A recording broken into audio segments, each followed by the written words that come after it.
बघा, एक माणूस 8 किलोमीटर प्रति तास वेगाने चालतो. प्रत्येक किलोमीटर नंतर तो 4 मिनटं विश्रांती घेतो. तर 6 किलोमीटर अंतर कापण्यासाठी त्याला किती वेळ लागेल? असा अंतर वेळ वेग या घटकावर आधारित प्रश्न लेकरांनो. प्रश्नामध्ये अंतर कापायचं 6 किलोमीटर, याचा अर्थ अंतर 6 किलोमीटर, त्याचा वेग प्रश्नामध्ये दर्शवला 8 किलोमीटर प्रति तास. लागणारा वेळ या दर्शवलेल्या दोन गोष्टीवरून आम्हाला काढता येऊ शकतो. आता वेळ कसा काढतात? तर अंतर भागीला वेग बराबर असते वेळ. अंतर 6 किलोमीटर, वेग 8 किलोमीटर प्रति तास. हा भाग कसा जाईल? 2च्या पाड्यामध्ये दोन्ही संख्या म्हणजे बेतिरी 6 आणि बेचूक 8. हा वेळ आम्हाला तासात सापडला. कशात सापडला? तासात. त्याला 6 किलोमीटर अंतर कापण्यासाठी 304 तास लागतात. तासामध्ये एका तासामध्ये 60 मिनटं असतात. हे 304 तास म्हणजे किती मिनटं बाबा? तर हा भाग गेला 15 म्हणून आता 3 गुणिला 15 अर्थात 45 मिनिटे.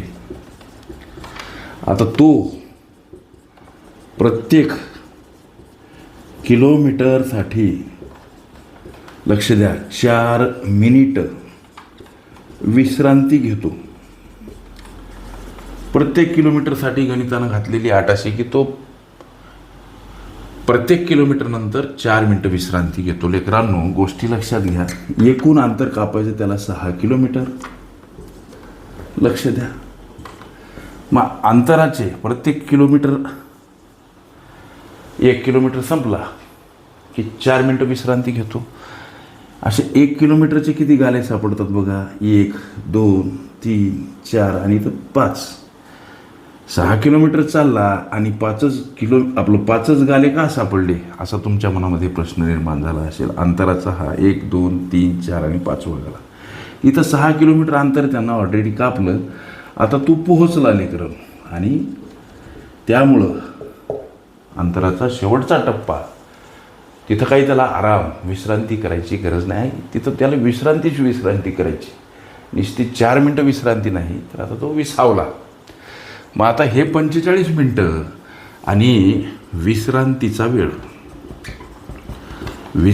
वेळ किती? तर प्रत्येक किलोमीटरला 4 मिनटं विश्रांती. हे विश्रांतीचे टप्पे सापडले 5.